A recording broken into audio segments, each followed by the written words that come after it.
สบายดีทุกคนมื้อนี้น้องนัดมาเรียนร้องเพลงอยู่ศิลปากองทัพน้องนัดมาเรียนนำอาจารย์กงวิไลเด้อเบิ่งเลยถ้าฟังน้องนัดเด้อและอย่าลืมติดตามช่องพรสวรรค์นัทธิดาและกดไลค์กดแชร์คอมเมนต์มาให้น้องนัดหลายๆในเด้อ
ไว้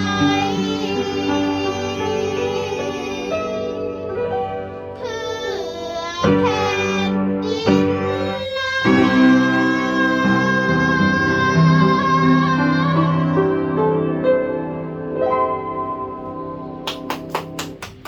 ินลาว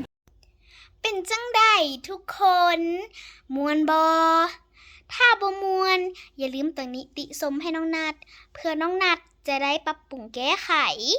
แล้วสุดท้ายนี้น้องนัดขออวยพรให้ทุกคนมีสุขภาพแข็งแรงมีสติในการใช้ชีวิตของทุกคนเด้อคลิปนี้ก็ขอจบลงเพียงเท่านี้เจอกันในคลิปใหม่ขอขอบใจ